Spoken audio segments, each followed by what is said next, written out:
A wonderful Catachan morning to all of you.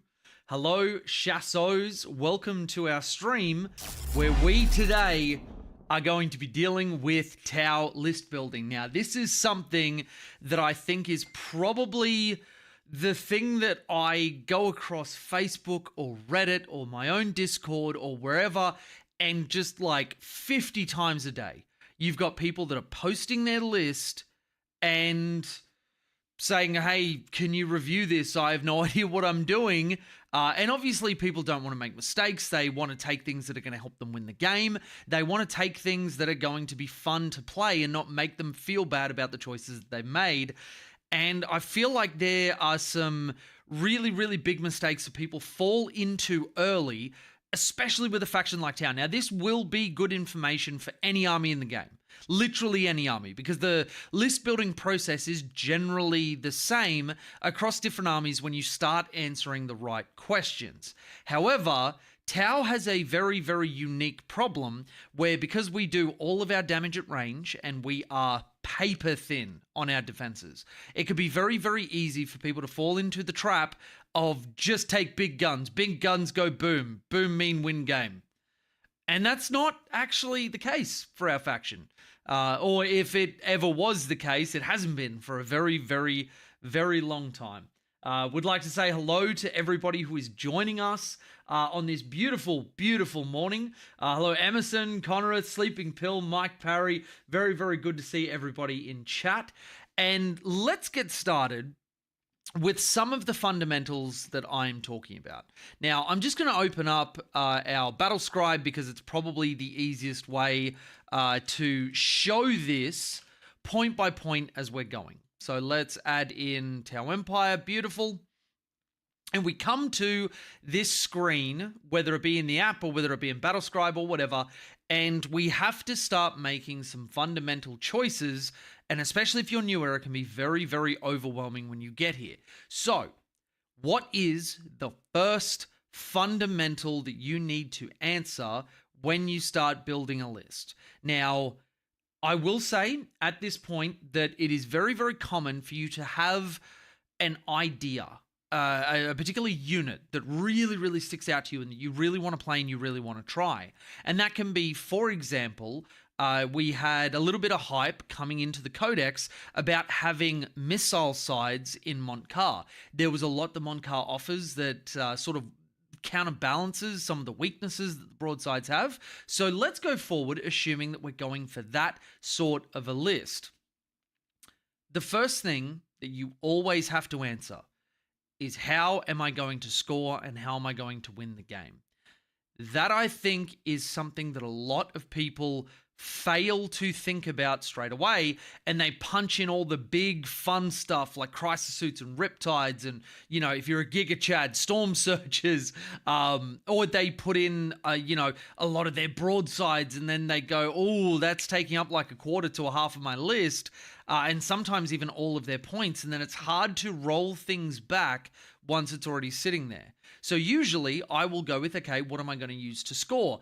And when I'm answering that question, I also look at, is there anything else, any other role that unit is going to be able to fill for me, which drives up its value over something else? So a very, very powerful combo that I've been including in a lot of the lists that I've written for the Codex is the Trail Shaper and the Farstalker unit. Now, you will notice, where is my infantry? Crew Farstalkers, there we go. You'll notice I haven't even picked a detachment yet, because honestly, it doesn't even matter. What I'm looking at here is powerful enough or useful enough that I can use it in any detachment that I want to. Now, for anybody who's curious about why I'm picking these, Farstalkers have the infiltrate ability. They have 12 models in the unit and can string out quite far. The Trail Shaper has a redeploy ability after you find out who goes first. This gives you a lot of power to be able to put the Farstalkers in a really obnoxious position, cover off all the infiltrate points on the board. I've actually been able to string them out over 3 no man's land objectives on almost every single map in the mission pack. The most difficult one, funnily enough, being Search and Destroy for different reasons. And because I've got this already in, I go, okay, cool. I can put a tick box next to my infiltrate, my counter scout, and my counter infiltrate, and my move blocking pieces. And then I've also got the ability to be able to pull them back to safety or put them into strat reserve, or if I go first, put them in an even more aggressive position, right 9 inches from the enemy line, and not then have to worry about scout protection or whatever else. This is a really, really good first step. And you can do this with a ton of different things. You can put something in like, if you know that you're going to have breacher fish as a core part of your list, breachers will score you a lot of points over the course of a game. Yes, they're damage, and yes, they are sort of a counterpunch that dies to a sneeze. But at the same time, knowing that you've got that core within your list gives you a little bit of surety that, okay, I'm going for triple breacher fish. That means that I'm likely going to be taking the dedicated transport devilfish with them. All right, so I've got an idea of what the backbone of my list is going to be. What don't these guys do that I can then fill in? And what do they do well that I don't want to double up on too much? So let's roll back though. The breacher fish was just an example. We may get there, we may not. The other unit that very often will fill this role for me are the Humble Pathfinders. Now, obviously, we weren't super jazzed about them at the start of the index, but Pathfinders have dropped into a place in the meta that is very, very, very good. Now, because I'm using the Fast Stalkers and the Trail Shaper, once upon a time it was an auto pick to take their, and where do we take the drone? The Recon drone, which would give them the infiltrate keyword. That's changed a little bit for me when now my Pathfinders are actually in a breacher fish list, especially Montcar, where I need to have strike swiftly as the unit starting on the board. They cannot be within a transport.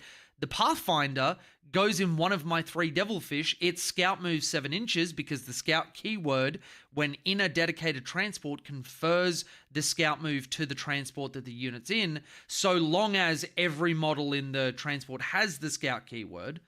You can use them to push that devilfish up 7 inches, use strike swiftly to select the other 2, move them 6 inches, and all of a sudden you've gotten all of your devilfish outside of your deployment zone, and that can be really, really nice. This then opens up us being able to take something like a grav inhibitor drone, which when you think about this unit, which is going to get out and do guiding and everything else, and is no longer filling the role of our Grundy maneuver, infiltrate, counter-infiltrate scout moves, -2 to charge on a unit which is going to be trading early in the midfield means that people then have to worry about whether they've got the movement to actually go and tag it if they don't have the dedicated shooting to be able to pick up a little nothing unit. Because remember, they've probably got other things that they want to shoot at. Pathfinders are not high on the list of things they want to remove. So having this sort of cascading thing, you can already see by putting these 2 units in, all of a sudden I'm considering my Pathfinders differently. Another unit that can fill this backbone sort of, how am I going to score, how am I going to early control the game with move blocking or trading on objectives, is the humble but very, very powerful Piranha. I've been using these since the index, and I think in the current metagame, these guys are going to see a lot of play once again because they... Let's just say in Montcar, because the detachment got changed so that the assault keyword is for everybody, and then it's lethals for your guided unit, all of a sudden these guys are going 9 inches on the pre-game move, 14 inches on their normal move, and then you can spend 1 CP to auto-advance them 6 inches and still be able to throw the Seeker missiles and the fusions. That means that with all of that, they're going 29 inches in the first turn. And on top of that, that means that the play to take somebody's home field objective to get capture enemy outpost turn 1 is even more doable because you can try and battle shock the unit that they've got sitting on their home field objective, meaning that you don't need to charge them anymore. You just run it up, fly over all their units, sit on their home field objective, battle shock the units on there. All of a sudden, they've got 0 OC on it, and you've taken their home field objective. So these are some of the units that I tend to start with. And obviously, because I love breaches, if I'm playing Montcar, I will put those in. If I'm not playing Montcar or Calyon, where they're not as powerful, let's say we're going Retaliation Cadre, I would likely start with, okay, Pathfinder team, Recruit Trail Shaper, Recruit Farstalker. I really do want that in the list, especially with a detachment like Ret Carter, where you are dealing with a lot of very elite models. You don't have a lot of trading pieces, so therefore the trading pieces you put in, the board control you put in, and the units that are going to score your secondaries are incredibly important.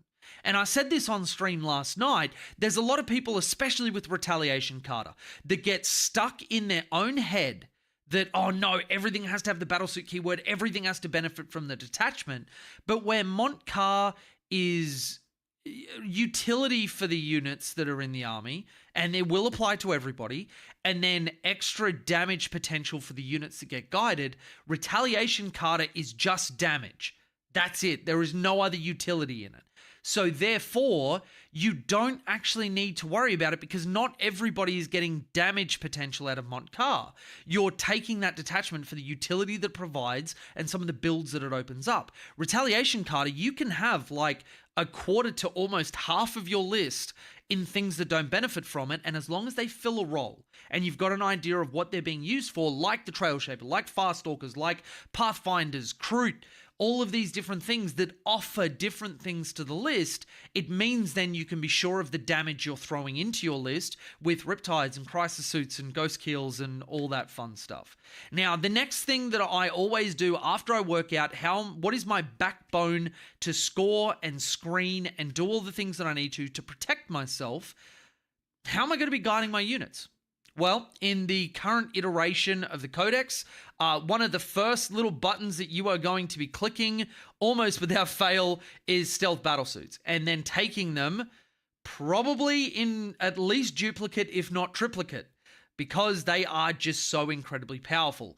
Reroll hit rolls of 1 and wound rolls of 1 is something that it has a lot more value now that Tetras have been taken out of the game, which is a little bit sad. I really did love my Tetras, but in part, I kind of understand why they got taken away, though GW, you probably took too much away at one time. There are a lot of very upset people that some of their favorite models got taken away, kind of unceremoniously. I don't think Longstrike needed to go, but that's not in scope for this video. I'm not gonna get dragged into that. Hello, my little man.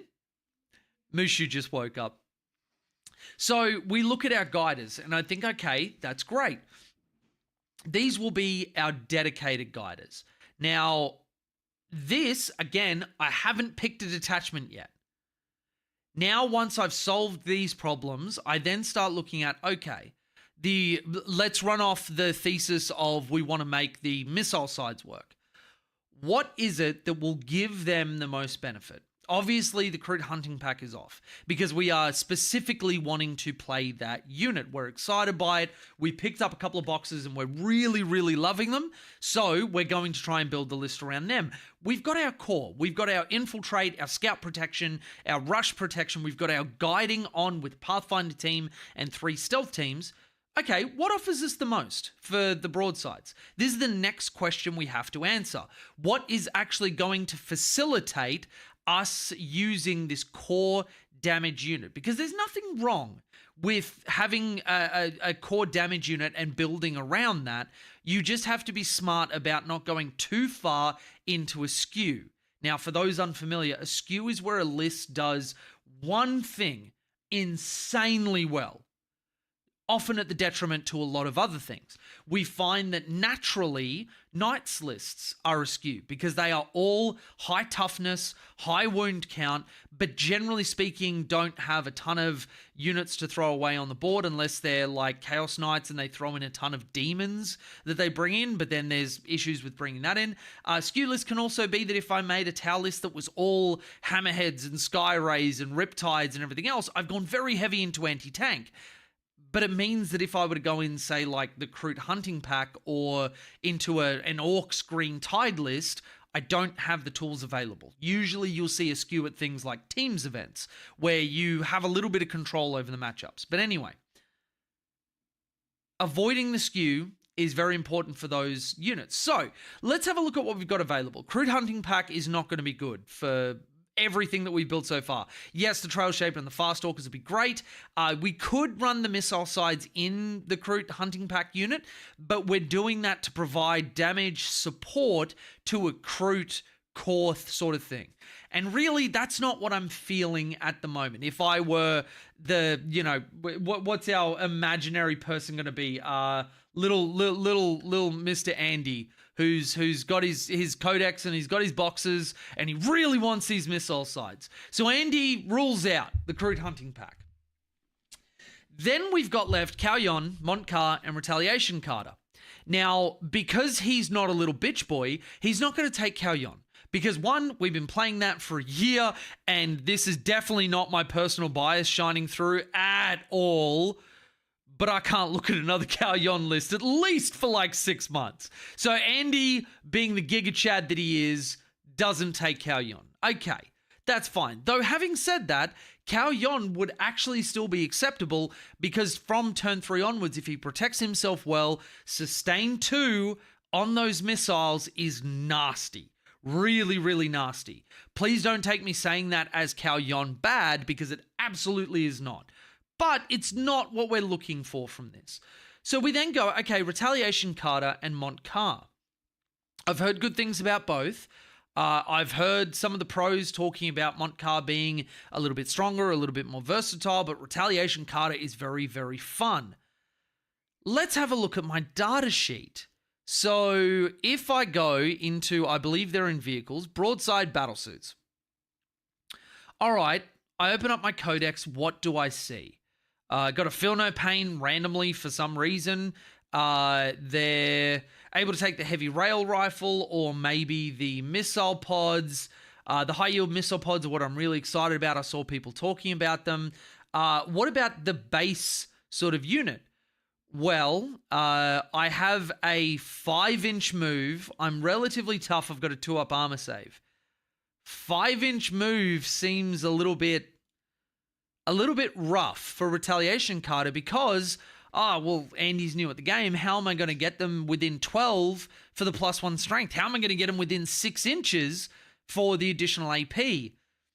I think I'm going to go Montcar. It's a little bit more approachable. I like to play aggressive. I like speed, and it really feels like it will make the broadside unit be able to get places I want to go. So we're going to select Montcar. Okay.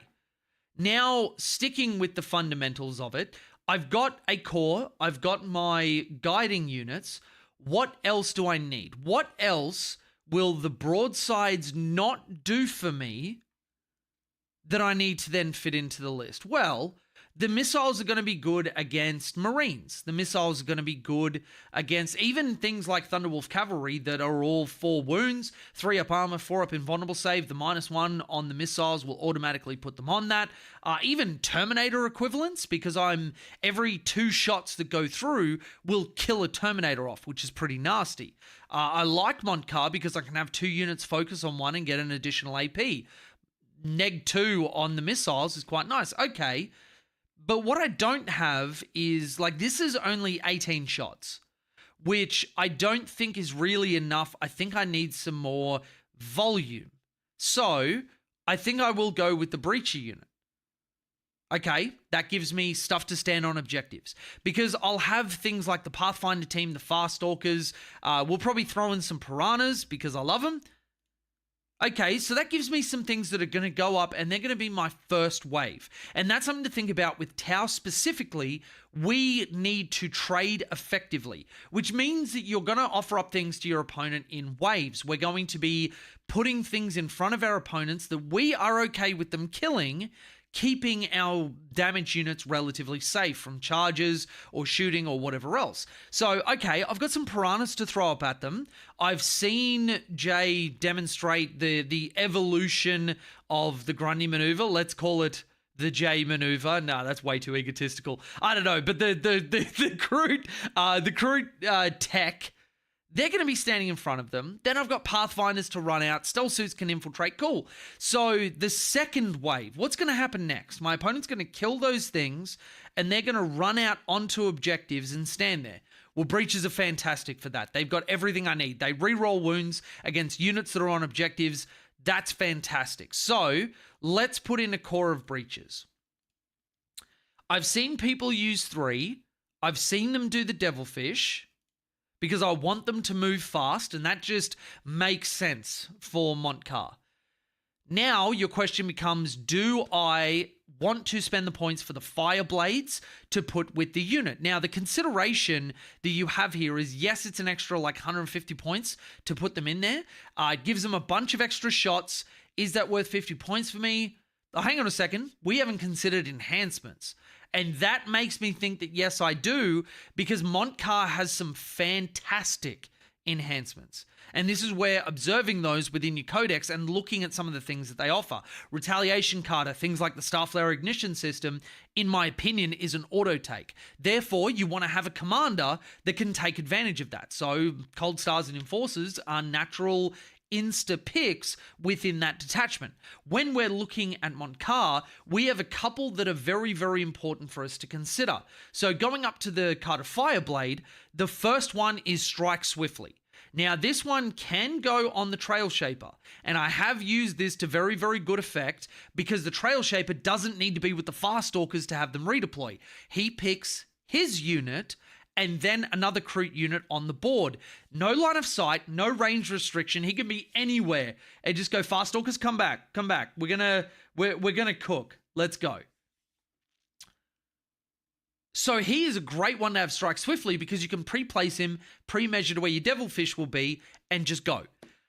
The other thing that we look at, and this is another very, very powerful enhancement, Strategic Conqueror, which a Trail Shaper can take. And if he's sitting safe at the back of the board, behind a terrain feature that your opponent's never going to see, never going to interact with, he just sits there and gives a unit +1 OC on an objective, meaning that you've got a better way to hold it. So, okay, I've got a character that can take 2 of these. Awesome. What can the Fireblade take? Now, just a little FYI, I think Exemplar on the Montcar is probably the weakest one. Usually Montcar list, you kind of want to be winning the game by turn 4, and by the time you get to turn 4 and 5, it's more about what you're scoring rather than what you're killing, but I digress. Okay, so he's able to take the one that the Crute character is not able to, which is guide for another unit and give them sustained hits. I don't know how I feel about that one. The Cadre Fireblade's likely going to get out. I probably want to guide for them, but there is a chance that I want to guide. The breaches have Markerlight. That's pretty cool. So now I've got in the list 3, 6, 7 Markerlight units already that are able to guide, and breaches because they hit on 3s. Okay, I've now added to my guiders as well as adding damage and scoring into my list. And you have this sort of triumvirate of things closing in to create a complete list. You've got damage, you've got scoring, and you've got utility, which is your move blocking and infiltrate and everything else. Okay, I think I do want to have 3 of these characters, because then I can have Strategic Conqueror on the Trail Shaper. I'll put Strike Swiftly on one of the Fireblades.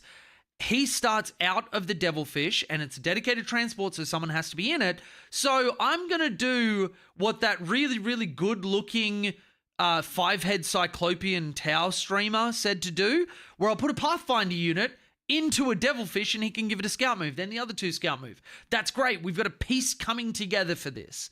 That's fantastic, and now I'm going to have an extra OC with this being quite powerful. And if I want to lean into the meme, I'll also make the Trail Shaper my Warlord, because why the fuck not? That sounds really cool. A single Trail Shaper leading a full dedicated Tau Cadre. I actually kind of fucking love it. All right, so then we've got about 400 points left over.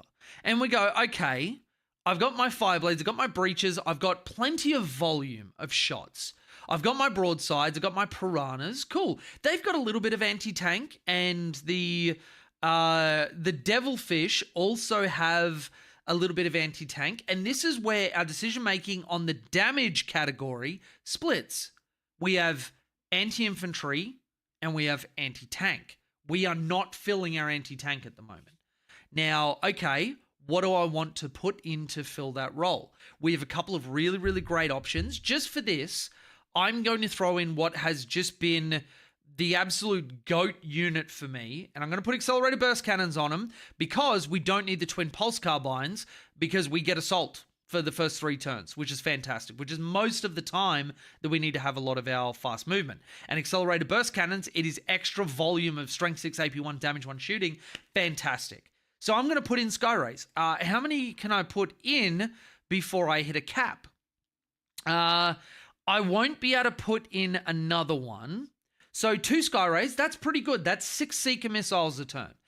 That is not bad anti-tank with broadsides throwing the shots with lethal hits and reroll 1s from the stealth suits. That's not bad. I'll probably get through a few extras, so that's probably pretty good. Hell, even breaches shooting into armigers if they're standing on an objective, you get a lot through. You get a lot through.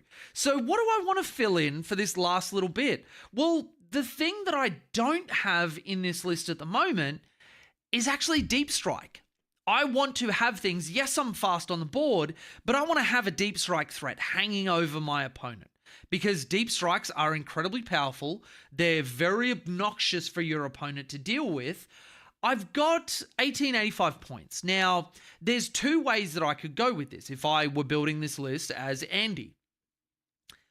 I could either drop Strategic Conqueror from the Trail Shaper, get those points back, and then put in a Star Scythe unit. Now, I've been very outspoken. I've even got a dedicated video as to why I think Star Scythes are a great auto-include. They are auto-hitting damage, which also functions in Overwatch because they auto-hit. You don't have to worry about rolling 6s. Put a marker drone on them. They have the marker light keyword and can guide for somebody because they gain literally no benefit from our army rule. Because torrent weapons ignore cover innately, and because they automatically hit, you don't need +1 ballistic skill.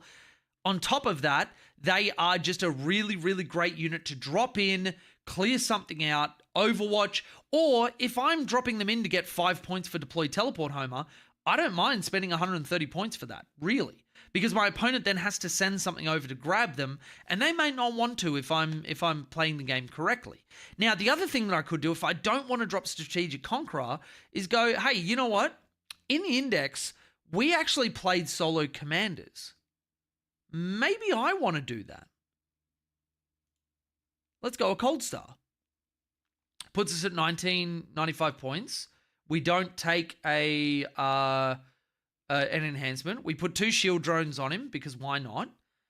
And then we go, the high output burst cannon in Montcar might be okay. I think what I'd rather is a cyclic.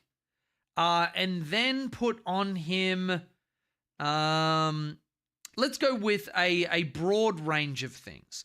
Let's go, because we're going to be dropping him in behind enemy lines, we will go for a plasma rifle and 2 missile pods. Cool. We got some volume on him, and we've also got a 110-point unit that hits on 3s natively, which is quite good. Actually, one thing we'll do, we'll change out a shield drone for a marker drone so he can actually guide for somebody else and give them marker light. And it is much harder for your opponent to screen out a single 60 mil base than it is 3 50 mil bases. But honestly, either one is very, very doable. Now, when I look at this, I've still got to do all of the drone choices and everything else, and that'll be the next thing that we go to, refining the list. But functionally, we have just built a very, very strong, very versatile Montcar list. Does that make sense to everybody? Everything that I've just done, this cascading order of things, these buckets that we're trying to fill, and units that will spill into multiple buckets while we're doing it, it all comes together to then make a cohesive list that does all the things that we need to do. Now, while I give you guys a chance to get in any questions that you might have, I am just going to pay some attention to my little boy, and we're going to read some chat together. Hey, Mushy boy, do you want to come and say hello? Come in. Mushu, come in. Stop. Come in. Okay, someone wants to play this morning. Looks like Mushu won't be joining us. No, you had your chance, little boy. Don't jump up between my legs. I would be in bed, but I am missing this one. Great to see Mike.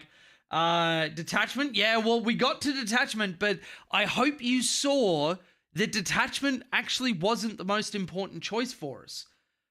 The most important choice for us was having a core that will function in almost anything. And if we need to swap it out for detachment, we can. But the detachment, I think, is something that people go to first, and that's absolutely fine. Don't get me wrong. If you go, I really want to play Montcar, cool. Build around that. That will help you with that cascading list. But if you're like, I want to play a unit and I'm not sure what's going to be best for it, start going through that cascading list and it will help you pick the right thing by examining all the things that add to making that unit work and facilitating what you want to do. By the way, looking really dapper today, my good man. Hope your tourneys go well in the future. Thank you, Tiny Traveler. Thank you very much. Really appreciate the kind words. I'm wearing this because it's in the middle of winter in Catachan. So being like, I think we started the stream at like 7:45 in the morning. It is still quite cold. So finally some tower list building. Big ups. Thank you, Dukas. Appreciate it, man. Trail Stalker Maneuver. That's actually a great one, Arby. I think I like that. Streaming for those American viewers is so early here in Oz. Yeah, it is, Yazzie. Yeah, it is. 100%. Though, I'll be honest, I kind of couldn't sleep last night because of all of the crap going on with my job. So I figured if I'm going to be suffering from insomnia, then I may as well make it constructive and actually, teach some people some stuff. Greetings, Toasted Maple. How you doing? Any feelings on Riptides in Montcar? Absolutely fine. Riptides copped a little bit of a points hike, but they fill a very, very unique role in there's a couple of parts to it. The first is, and I feel like this is the most misunderstood part of the Riptides, they are a great midpoint or no man's land objective bully because they're a 2-up, 4-up, T9, 14 wounds, just really obnoxious to kill off. And a 4-up invulnerable saves means that even if they shoot anti-tank at you, there's a coin flip chance that you just ignore it. And on top of that, they have a 4 damage gun and then a bunch of other 3 damage and 2 damage gun, or, a bunch of different weapon options. But, the missile drones you're always going to be taking. And then usually it's a twin-linked plasma rifle because the SMS, I'll be honest, is a little bit underwhelming.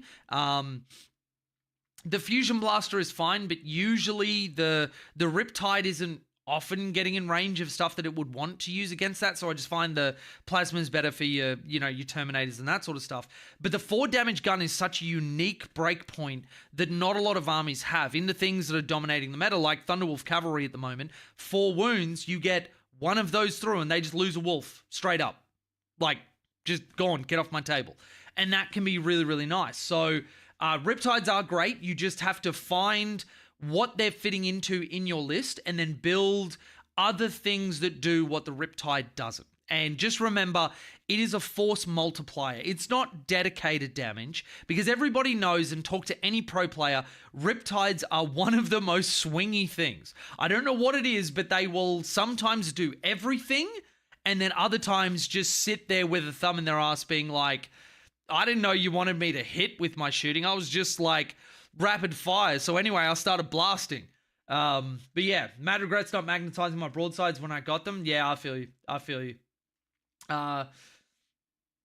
William Begley asked, is everyone's feelings about strike teams about the same? If everyone's feelings is that strike teams suck and GW don't seem to understand what their fundamental problem is, then yes. Now, I will say that strike teams could have a place in a list that you build to accommodate them, where you've got things like, you're going into like Terminator heavy or infantry heavy, the orc lists that we're seeing at the moment with the 120 boys, shooting them with the infantry have -2 to movement, -2 to charge. I think that's what it is. That can actually put a dent in someone's game plan quite heavily, because the same reason that we love Montcar, speed wins games. And having that speed taken away is pretty shit. Having said that, though, I just find that the lists I've been writing and using have been doing excellently. And I don't miss having a strength 5 AP0 damage 1 gun on a unit that just dies super easily. And I'd rather just kind of have breaches. But yeah. Define quite cold, brother. Okay, I know that you're a Canadian, so your cold is very different to my cold. And for everybody's knowledge, just bear in mind, I could happily live in Antarctica and be very, very happy. I generate an insane amount of body heat. I joke about it, but I'm pretty sure it's the only reason I'm married, because Chelsea generates no body heat, so she needed a personal heater. But yes, it is not Canada top of the world cold, because I don't live in South Australia anymore. But we're talking like, I think this morning was like 5 or 6 degrees Celsius. But yeah. So show a little more chest for the greater good. Hey, I show chest when I'm paid for it. I'm not some cheap whore. I'm an expensive whore that people tip well. But also, here you go, Holy Grail. We get minus 40 in our winter. Yeah, you would. That'd be super, super cold. I've done very well with deploying aggressively and scouting them to get angles. Yeah, absolutely. And that's the thing, that if you go into a game with a game plan, and this is something else that I'll say about tower list building, and I say this to the people that I coach and everything else, if you have a unit or a plan or a bit of tech, that if I ask you, okay, why are you including that? If you can answer it quickly and succinctly, then I have no problem with you including that in your list. If you go, oh, well, it'll probably do this, and I think it does that and whatever, then I think you need to revise it or get more reps in on it so that you can answer the question quickly. There is nothing wrong, and we look at people developing the meta over time, that they knew what they were doing and then provided proof to people that it would work. If you are sure of something, you've played something and it works for you, or even if there's something that just works for your local meta, and it might not work in Australia, but it works in Canada because it's just the players you're going against, the armies you're going against, that is also a good reason to take those things. If you're not going for like mad, volume for orcs because nobody plays orcs and it's all vehicles, then why would you take volume? Did I see that? Holy goddamn pagan! With a $100 super chat, 2 tie wall gun rigs, strike swiftly, +4 scout move for them, gives them an 8-inch move on first round, 6-inch base, you can end move next to ruins. When killed, the infantry jump out, no deadly demise due to fortification. And let's not forget the 11 firing deck. Pagan, I know that you saw my terrible first game with the tide walls and the drone ports. I actually do want to revisit that. I actually kind of love that tech. Dude, thank you so much. That is just incredible of you. Holy shit, dude. I really appreciate all your support. Please, everybody, show Pagan some love. He's been like one of my biggest supporters for the longest time. Dude, seriously, love you, man. Are you possibly looking at Retaliation Cadre list today? Let's do that. Let's start the process again and let's build a Retaliation Cadre list. My wife too. Geez, that's shirts and short weather. Get out of here, Bull. Don't you cold shame me. Do you want to save the roster? No, we can just do another one. All right, so let's do the process again and let's proof it.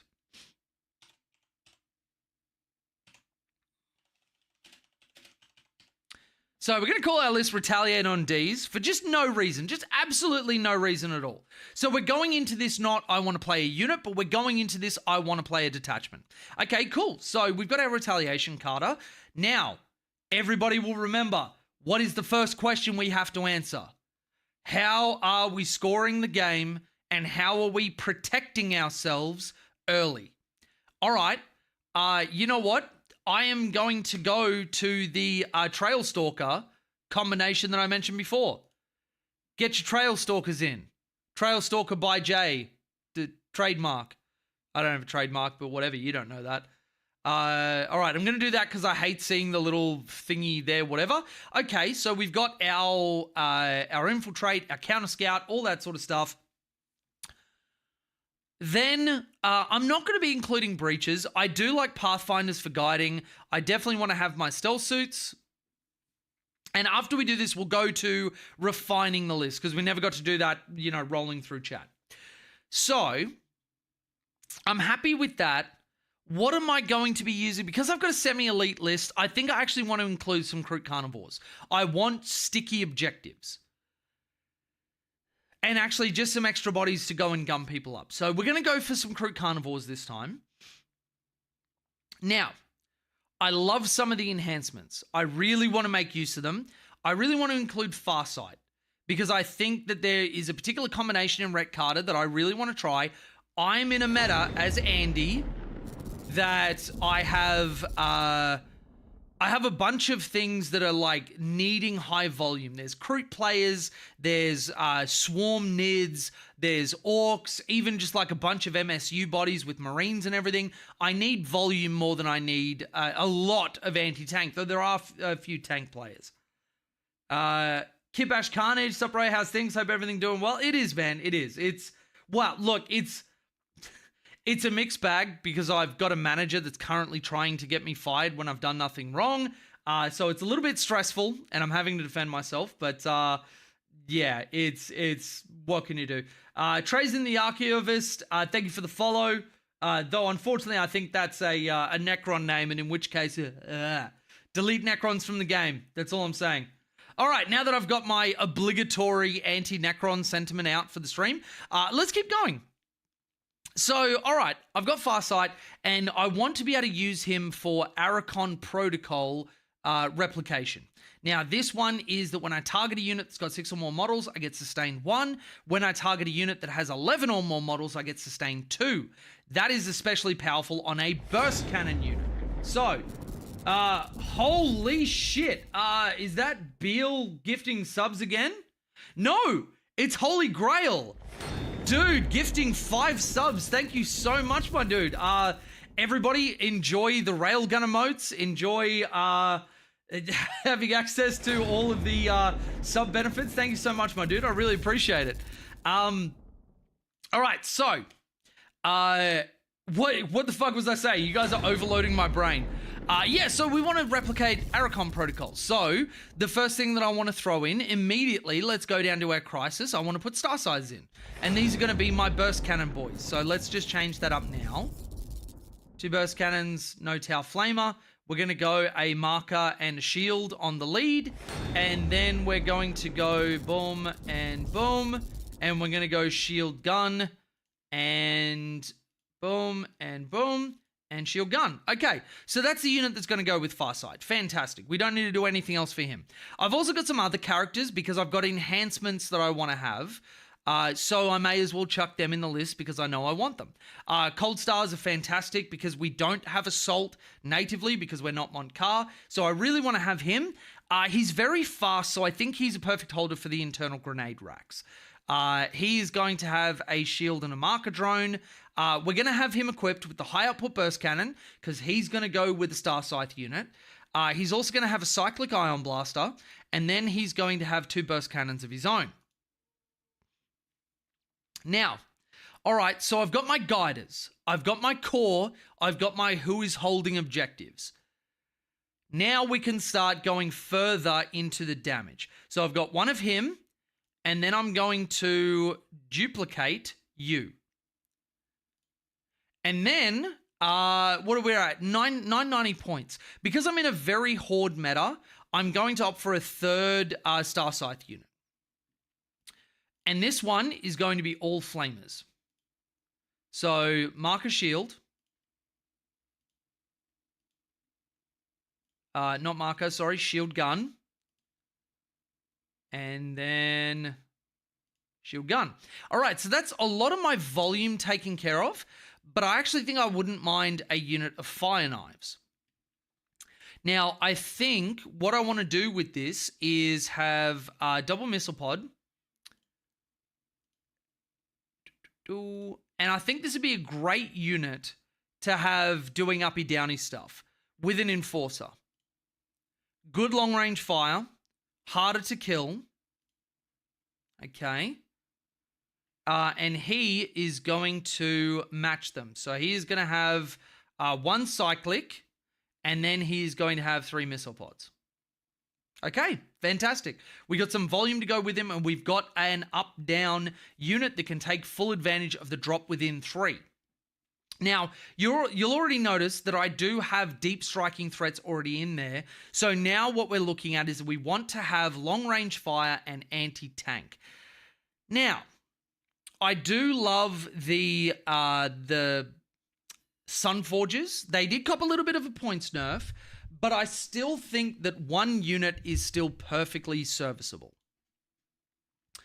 Because, lucky for us, these guys will actually just, like, pick up almost any tank in the game. They are so disgustingly efficient, it is ridiculous. But we need long range. I heard Riptides get called out before, so let's chuck a Riptide in. Let's go the Ion Accelerator, 2 missile drones, and the Twin Plasma Rifle. We're at 1730. Now, we could stick to one Riptide, and then I have been a massive, massive fan of our big stealthy boys, our Ghost Kills. Keeping the Fusion Collider on it, we have a unit that can sit safe and then run up, and as soon as it gets to within its normal range, we have a Strength 13 two-shot melter gun, which is kind of nutty. And then you put the Twin Fusion Blaster on if you need the dedicated anti-tank, or you put the Twin Tower Flamer on, and as long as the flame is in range, it's Strength 5, and if it's within 6, it's also AP 1, meaning that we've got a great Overwatch threat just there. So we've got a little bit of, point bully. We've got a little bit of later game objective holding. Now, the question is, do I want to duplicate either of these two models, or would I prefer to just go into double Riptide? I do like the idea of having two Riptides. I think we'll go that way, just because Riptides got mentioned before, but that's not to say that the Ghost Kills are a bad choice or an incorrect choice. We are just making a choice and going with it. Damn, we have like a ton of stuff happening. Let me catch up on all this. My God. Holy shit. Trazen gifting, what is that, 10 subs? Thank you so much, dude. And Trazen also donating 1,000 bits. Holy Grail, I thank you for this digital gift. I'm also a custodian of digital time. I can see another being of the same stuff within you. I also support Pandit Studios, being a true being of math and cosmic synergy. Behold my offerings. My God. All right, guys, I am never going to speak foul of Necrons ever again. Holy shit. Yeah, you know what? Actually, of all the Necron lore, Trazen is probably the coolest one. Love the episode that Adric did on Trazen. Absolutely love him. But, dude, thank you so much. That's incredible of you. Okay, so we're going to have lightning and thunder going off for a little bit. But, yeah, we're going double Riptide. And then we sit at the point where we've got 90 points left. Now, when I look at what we've got on the board so far, I think we actually have enough damage. Especially because Andy is going to be playing into a ton of hordes. I actually think with that 90 points, we can either go for a solo Enforcer Commander, or maybe an Enforcer to go with... Actually, you know what? I like that. An Enforcer to go with the Sun Forges. Let's do that. Dude, I can't believe these are still going off. Trazen, that is literally incredible of you, dude. We also started a hype train, which I've never done before on Twitch. Dude, that's kind of cool. Yeah, Trazen, you took my hype train virginity. I didn't even know I had a virginity left after my time as a bit of a slut in my 20s. Play competitive Necrons and World Eaters. That's cool, man. That's cool. Thank you so much, dude. I will try and change my perception of Necrons. Just know it ain't you. All right, so we're going for the Enforcer. Now, with him, we're going to go Marker and Shield. I'm going to take the Marker drone off this guy because the commander's going to join them. And then what we're going to do is we are just going to go Quad Fusion Blaster because that gives us so much output, it's ridiculous. Now, there's something that I would actually like to offer up as a little bit of extra knowledge and planning for all of you Shas that are in chat. Did you know that you do not actually have to attach leaders at the list building step? You do it after you have done attacker defender, designated what your secondaries are, and then you designate all of your deep strikers, reserves, leaders, transports, all that sort of stuff. So you actually have a ton of flexibility that if you go into a matchup where somebody just goes, oh, I'm taking assassinate and bring it down. You go, cool. All of my commanders aren't going to join a unit. They're all starting in deep strike. And then they're only going to drop down when the rest of my army's killed off a fair amount of yours and you can't kill them anymore. If you would like a little bit of tech on how to beat people that only take assassinate and bring it down against you. But with that little tip, can I ask, is there any list with Tau that involves null deploy? Kind of seems to be something quite a few armies are going for. A lot of Eldari shenanigans. When you say null deploy, are you talking about like putting stuff down and then dragging it back up into strategic reserve so there's like very, very little on the board when you actually start? And because you've done it after like the go first roll, or you've used an ability that allows you to bypass the, destroyed by turn 3 and having multiple things in deep strike, nothing deploys turn 1.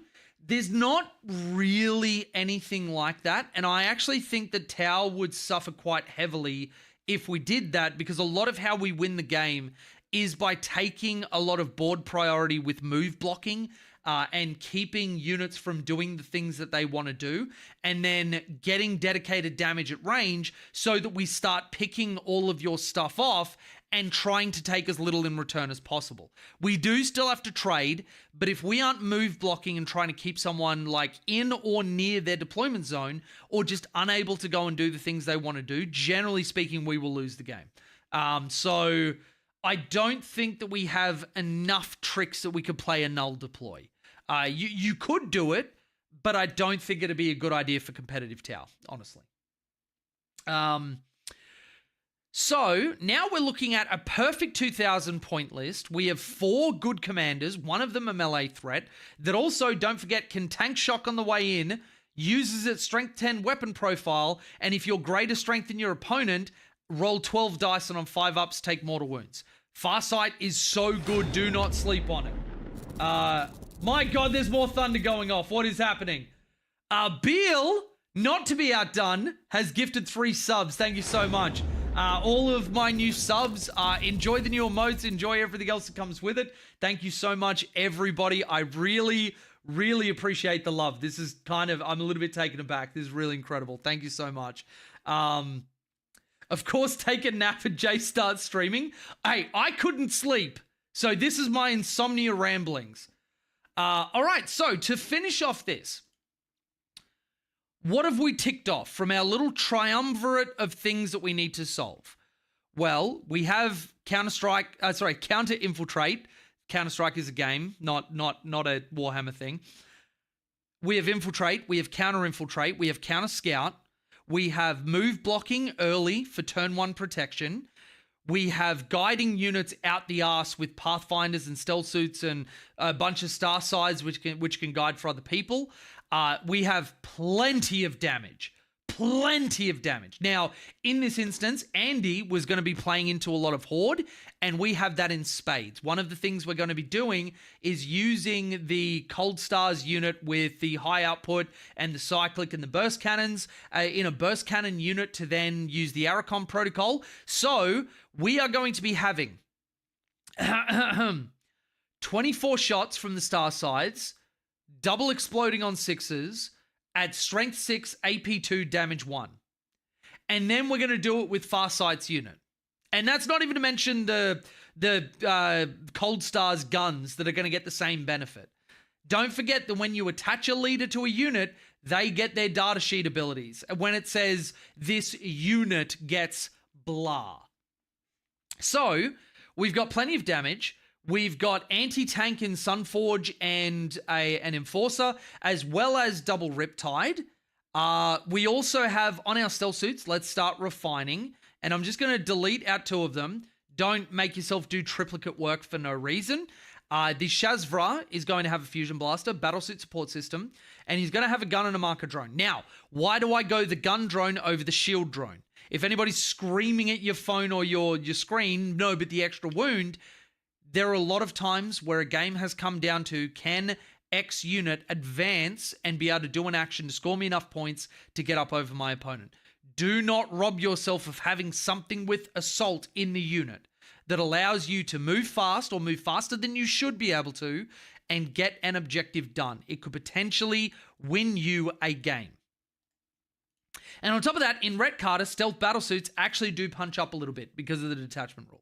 Now, one thing that I do want to say while we're refining, with a Retaliation Cadre list, do not break your back to try and get in range to be able to get the detachment benefit. It is not worth your while. Play the same way that we do, which is trade, stage, move block, and engage on your terms. You will still shoot incredibly without a detachment rule. I can guarantee you, and maybe I'll do this, I'll set up a TTS stream and I will play 0 detachment and just take a tower list. No enhancements, no detachment rule, nothing else. And I guarantee you I will either put up an excellent fight or I will win the game, just with the fundamentals of 40k. Do not kill yourself to get the +1 strength or the -1 AP. If it comes up in the game that you have to get that close anyway, or you can and you're not risking much, then absolutely go for it. But do not overextend and give your opponent a bunch of different targets, let them pick up all your models, because that's what I see from people where they're like, I played Retaliation Cadre, it sucks, I couldn't get in range, and when I tried to, they just killed my entire army. Well, no fucking shit. You put everything in a killable position. Remember, play smart, especially on an elite-heavy army. Anyway, so let's go through and keep refining the list. Now, we've done the Cold Star. Everything on them looks good. The cyclic and triple missile pod Starflare ignition system, he needs to have a marker drone and a gun drone. Actually, no, we'll go for a shield drone on him just so he's got an extra wound. And then we'll look at the fire knife unit. So the Shazvra doesn't need to take a marker drone anymore because the commander is going to have one. So let's do that. And let's do that. Now, shield drone, gun drone, because shield we can only take one of anymore, and gun drone just for the extra output. An extra marker drone does nothing. Absolutely nothing. Okay, so that commander's good. This commander, marker shield, wonderful. Not taking an enhancement. We've done the fusions. Trail Shaper, not doing anything. Farsight has to be our warlord. Crew Carnivores, we are going to get a Tangle Bomb launcher, because why the fuck not? It's just extra output. Fast Stalkers, we are going to have one with a Vorite Skinner, and we are going to have with a Pekra, because why not? It gives them ignore cover. They are just fantastic with it. Now, I'm seeing a lot of chat going, so I'm going to try and catch up with that just real quick, and then we'll go back to refining. Do you have a checklist of aspects you cover on your list? Anti-infiltrate, scout, anti-deep strike. So my triumvirate that I work off, and it's not incredibly perfect and whatever else. It does require some outside of the box thinking, but generally I will always try and solve my utility, which is infiltrate, counter-infiltrate, counter-scout, move blocking, and then adding into that how I'm going to use those utility pieces to score the game, either secondaries and primary. I then go for guiding units as part of that utility bubble. That's the second half of that. Then I go to primary scoring. Now, utility and primary scoring will have a lot of overlap, but there are some units like breaches, which aren't really utility. They fall into what is our third category, which is damage. So we have our utility, we have our primary and secondary scoring, and then we have damage. Breaches fall into both of those, and you'll see that there's a lot of overlap, and then within those categories, you'll have multiple things. So damage, you have anti-infantry / bikers and whatever else, and then anti-tank. And you need to make sure that you fulfill those two categories unless you are going to, say, like a teams event, and they want you on like an anti-tank skew. Or if we go into orcs, like massed orcs, then we want you to have nothing but volume. You're not going to go into tanks. You can have like maybe one unit, but we need you to be able to kill like 100 models in a turn, which Tau, by the way, will absolutely be able to do. We are disgusting for that shit. Anyway, I digress. That's usually my categories. I feel your pain on a 14-hour night shift at the moment. Oh, gross. I'm chaos. What do you think of the Accursed Cultist new rule skill, source for interjecting? I actually don't know too much about CSM. Actually, at the end of this stream, if you're still around, chuck a message in chat and I'll actually bring up the CSM like leaks or whatever, and I can actually have a look at it and give you a bit of an opinion. Hey man, we're a different breed here. Your heat makes me sick, can't eat, can't sleep. Oh yeah, 100%. I was in Aussie on a horse farm in Tour with Tur Spring over the year about 20 years ago. Oh yeah, it's disgusting. It's gotten worse with climate change as well. Glad I was home before your summer. Our high 20s and 30s is hot enough for me. Yeah, we hit 40 degrees Celsius, which do your own Fahrenheit conversions, people in the US. Starting a word bearers based army, Lord done the mutant bearers of faith, more mutant possessed and nurglings than anything. Yeah, nice. I heard someone else considering primary contested No Man's Land objective and secondary less contested No Man's Land objective. Are there any consideration towards which units go where in No Man's Land? Yeah, absolutely. And actually, you know what? Let's give you guys a little bit of a... my shit's gone away again. I hate that it does that on the pre-roll for the stream. Let's open up Tabletop Simulator. I'll show you some stuff with, like, say, ghost kills. And things like your fast stalkers and everything else. And I'll give you a little bit of a Soldier's 5 on how I consider these units, because that is actually incredibly important with how you send certain things, because units will do different things better or worse. And it'll make sense once I bring up the Tabletop Simulator thing.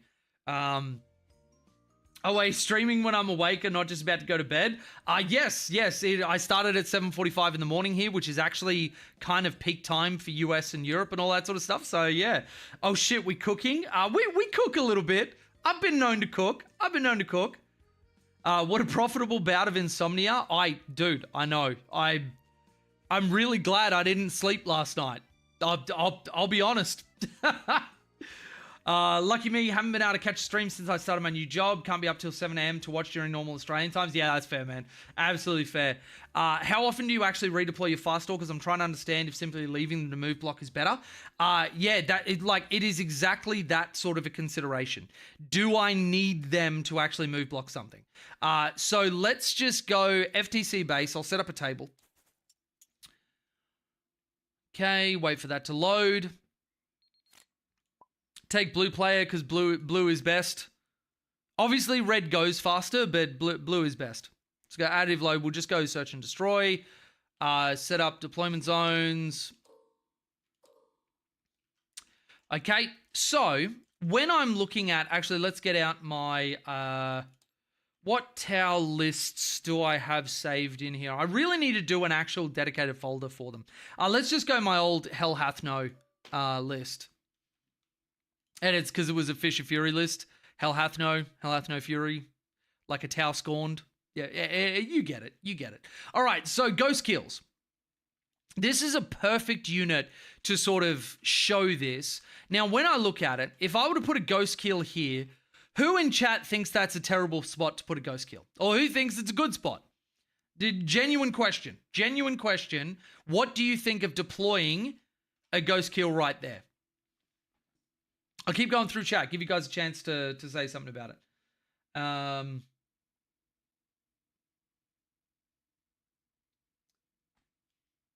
This seems normal, though. You're entertaining. Good. Thank you, Trazen. I appreciate that. I really do.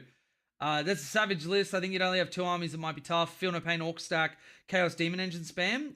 Though your anti-tank is scary. Yeah, there's, when played well, a lot of Tau punches up. You'll also find 16 Wraith lists for Necrons running Canoptic Court. Mortal Wounds spam abusing movement over your units is a consideration. Yeah, absolutely. And that's where your move block with those sort of things stops being, can I stand in front of you, to I'm going to stand where you would actually want to end your move so that you can't start the move in the first place, or you have to go a different direction. Faced that list before and felt incredibly oppressed. Yeah, there's a lot of these lists that will do that. So, where was I up to in chat? Sounds like a great challenge handicap game for us newer players. Can you beat Vanilla J? I might actually put out a call to the Pantheon. I'll see if somebody wants to play me in no detachment. No detachment, grenades, and command rerolls only. Oh, that could be fun. That could be fun. Convince you of the Vorite. I have been a fan of the Vorite. I wanted to test the other one and realized I hated it. Australia's Tabletop Wargaming Network in the chat, aka killing 120 Orc boys in a green tide list. Yeah, absolutely. And actually, if anybody that's watching right now is keen to get plugged into the Australian competitive tournament scene, Australia's Tabletop Wargaming Network in the YouTube chat right now. Go to his YouTube channel and his Twitch channel and hit follow and sub. Scotty does all of our tournament coverage. He's incredible. He does such a great job. He's professional. It looks amazing, all of the games and everything else. Please go and show Scotty some love. I really want to have more eyes on the Australian competitive scene because we have some really, really fantastic players, and I really think they need a lot more love and attention than they're currently getting. So please go and show him some love and support him. We'll take a pounding, might or might not make out alive. So Beer and Carl, I really hope you're talking about, like, you know, when Chell and I are getting frisky at night and not 40k, because, well, let's be honest, that'd be a lot more fun. Though I know you're talking about the ghost kill. Fitty depends on my opponent. Easy grab for opponents if I lose first. I wouldn't. Not good unless you're trying to bait. Question of Vespers able to rapid ingress turn 1 if you go first. So I'll answer that one later. Remind me later because I will need to look up the specific wording. There are some abilities that allow you to do that. Vastly dependent on your opponent, could be throwing it or 100% viable. Bit close to your line, need something for corners. Agree with 50-50, depends on what you're facing. Close as you've got no other stuff and can move forward for the line. Thanks for kind word, brother. Definitely doing the best I can. Exactly what you said about getting more eyes on competitive 40k. Yeah, dude, we have some great players. I really, really hope that people start tuning into Aussie streams because, like, just, yeah, I can't suck the Australian players' dicks anymore. But, like, they're really great dudes. Anyway, this here, as people have pointed out, yes, opponent dependent, but I wouldn't.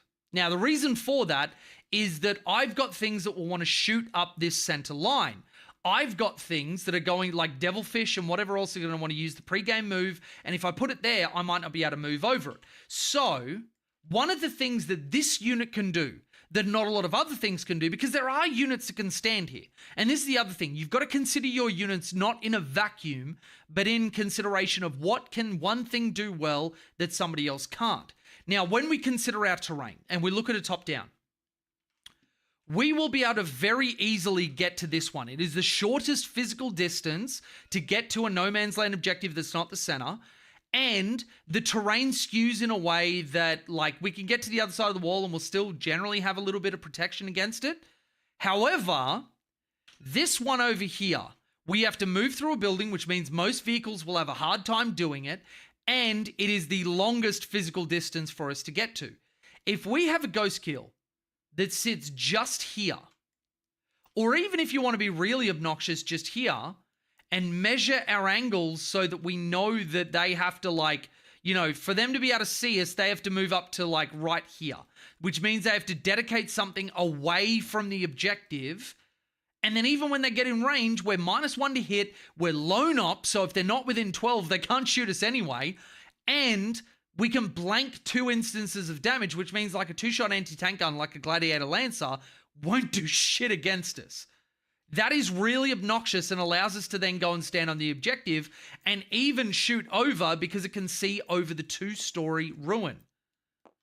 If it would stand normally, which of course Tabletop Simulator, there we go. So it's through the wall, but you know what I mean. We can see over this, and even if the first floor is blocked out, as is the tournament standard in Australia and for a lot of what I'm seeing from the UK and the US and whatever else, we're able to see over the top and shoot out this way. You abusing our lone op. He is a really good model to put here and then go, cool, you're not putting anybody in range. Like, you can stand out in the open, that's fine. But if we put our fast stalkers across like this, he's the last piece to go down, and then he can stand out here, and if somebody wants to come and deal with him, he is incredibly tanky and buys time for other units to make their way across, stage here, and then counterpunch onto that objective.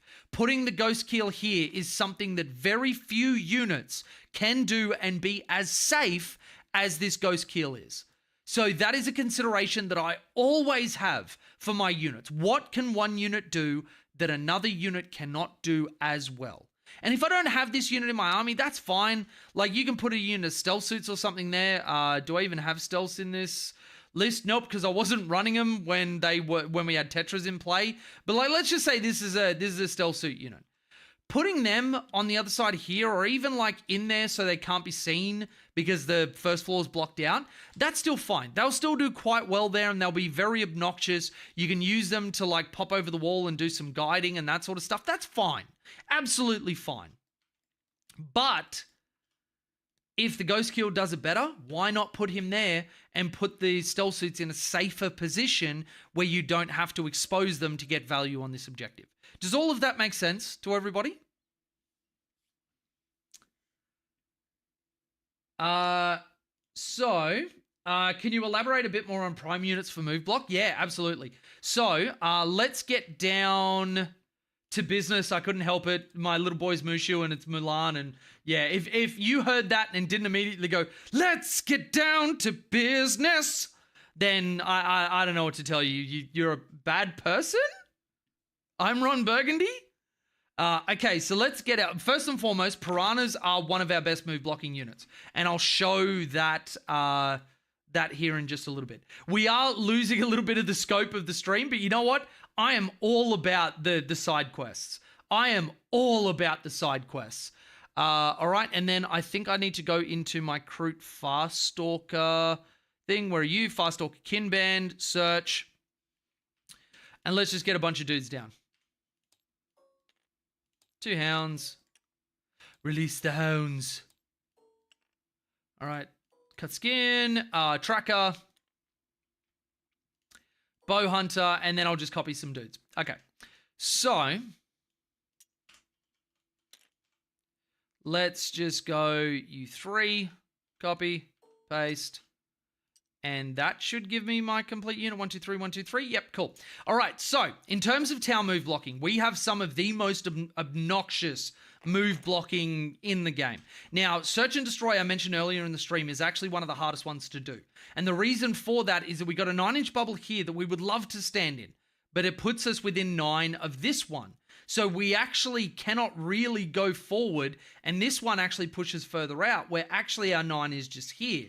So this means that we have to keep them, relatively far away. But if I have a unit that I get defender and I put down, look at how far I can string out this unit to be super obnoxious.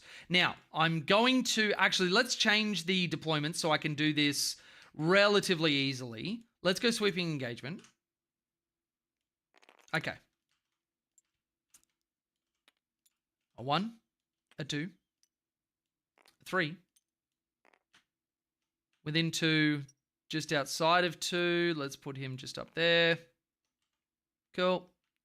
9 away. Yep. And then everybody else is just going to do the same thing. Actually, they're not yellow scribe. Damn it. I was going to hit the 4 button. All right, so he goes there. And he goes there. He's within range. All right, kill broker in the center. And this is not even adding in a trail shaper, by the way, which is an extra body adding 2 inches of coherency abuse. Then put him there.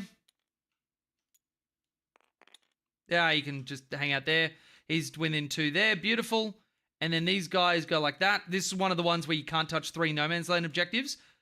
But look at what I just did with a 10-man unit. They can actually go a little bit further forward. Look at how much I just blocked off. 9 inches that way. He can go to the other side of that. That's fine, but he's not touching here.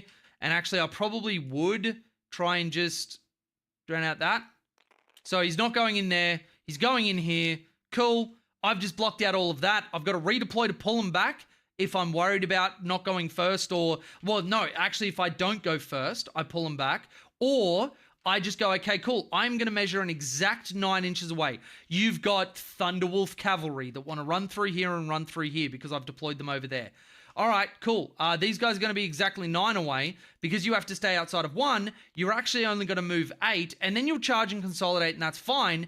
But a unit that can potentially go 16 inches and then charge doesn't get to do so because they go like 8 and then 3-inch pile and 3-inch consolidate. But the 3-inch pile in won't actually get them through the models. They'll just get here and then they can 3-inch pile in this way to the edge of the objective. But then they're just standing here ready for me to shoot on my turn rather than going cool 16 inches and then a 5-inch charge to my deployment zone. Do you see that sort of power? Now, the other one is the piranhas. Let's say I get first and I put a piranha down here. I then go, okay, I want to move block you. 7. If I want to shoot. If I don't want to shoot and I don't care about it, roll an advance. Getting a 4.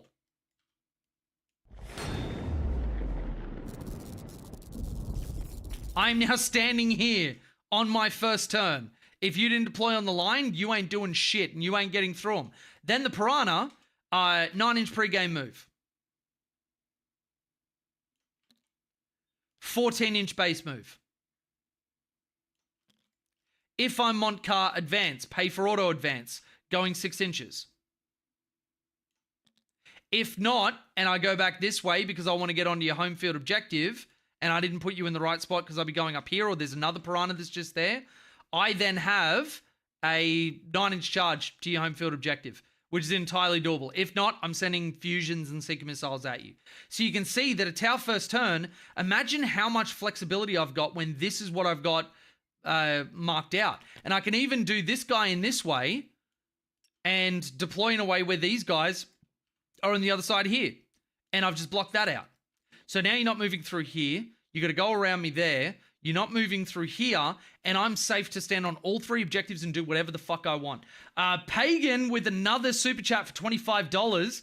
Thank you, dude. Bottom floor windows closed. Are they ever open to be shot out?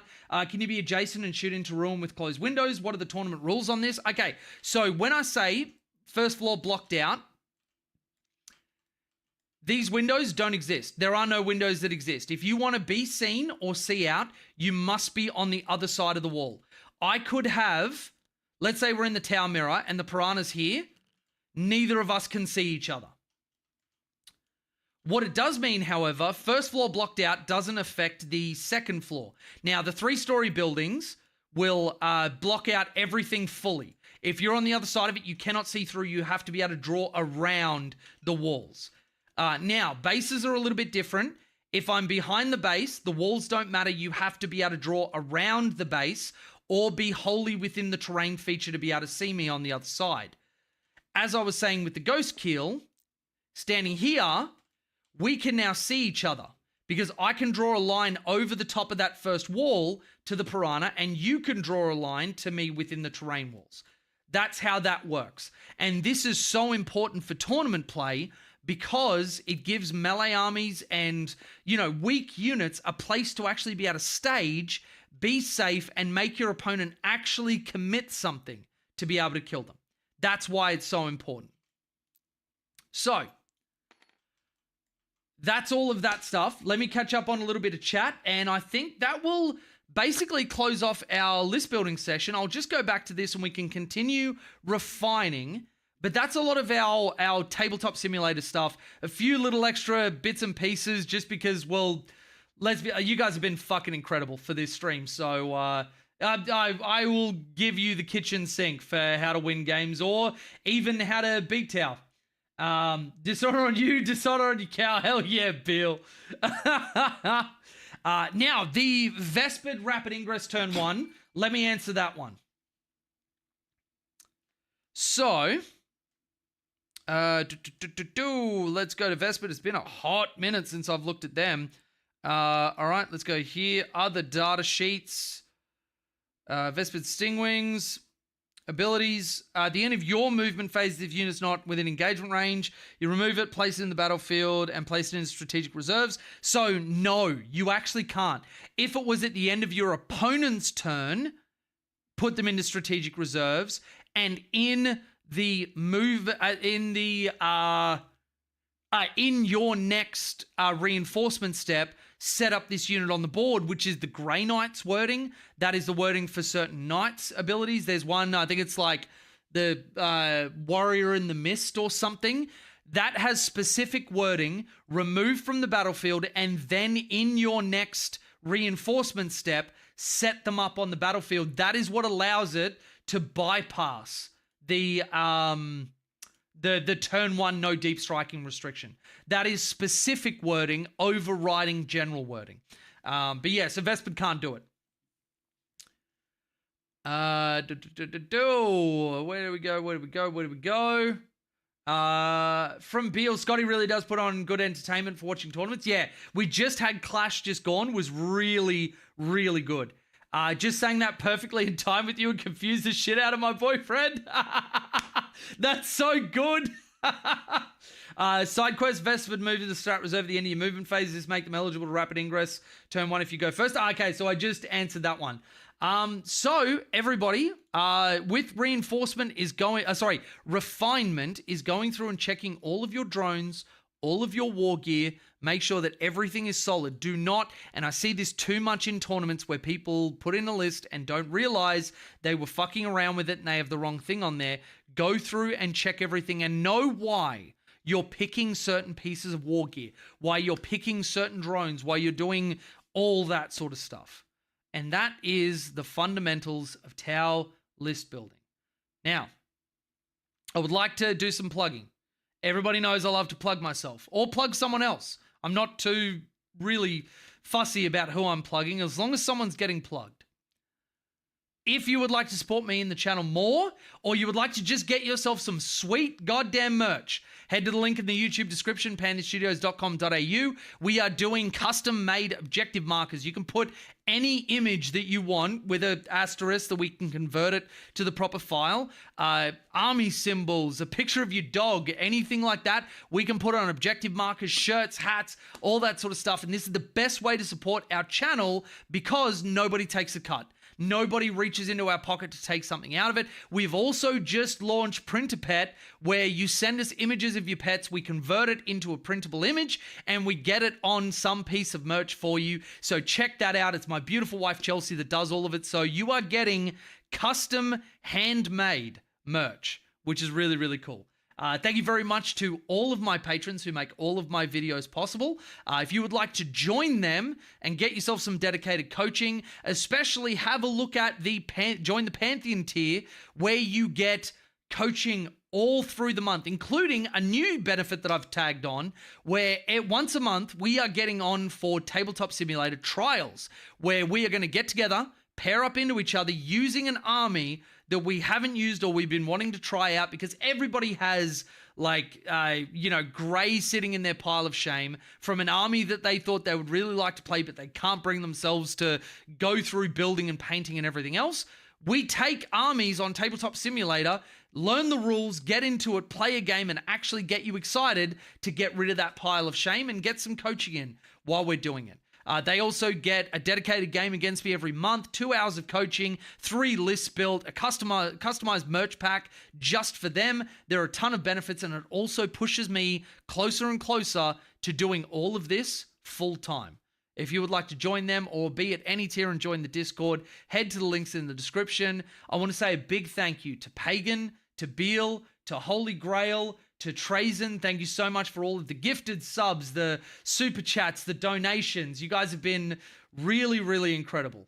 This has really made my morning. I didn't get any sleep, but it turns out that was a really, really positive thing. If you have any further questions, chuck them in the comments of the video and the stream. I'm very, very active with responding to people, and we'll try and help you out. If you're interested in some dedicated coaching but don't have the funds or the interest of doing a monthly sort of thing, we also have a coaching package on the website where you can pay for 2 hours of coaching and a list build and also get a game against me at a significant discount. But you don't have to get the game, you can just get the coaching session. So thank you to everybody. Dugas J, WTC states units repositioning in strat reserves with the deep strike keyword can set up turn 1 since they bypass the reserves rule. Super confused. So yeah, so that one, if you're a GW, you won't play that. If you're at a WTC event, you will. This is why looking at the mission pack, the players pack, and in worst case scenario, reaching out to your TO to get these things clarified is always, always super important. But yeah. Happy International Women's Day. Is it actually? Well, a big happy International Women's Day to all of the beautiful ladies that make our lives tick. I know that I would be absolutely lost and probably dead in a gutter without Chelsea. So, yeah, to all the mums, to all the sisters and girlfriends and everything else, we love you. And thank you for letting us do this wonderful hobby. And please don't take it away from us because we love it. All right, everybody, that is going to be it from me. Thank you so much for joining. And I really hope you got something out of it. It's always really fun for me to do this sort of stuff. So I love you and leave you. Everybody have a great day. I know I will. And, before I forget, do the internet things. Like and share it to people and comment and do all of that sort of jazz. Or don't. I'm not your dad. See you in the next one, Chassos.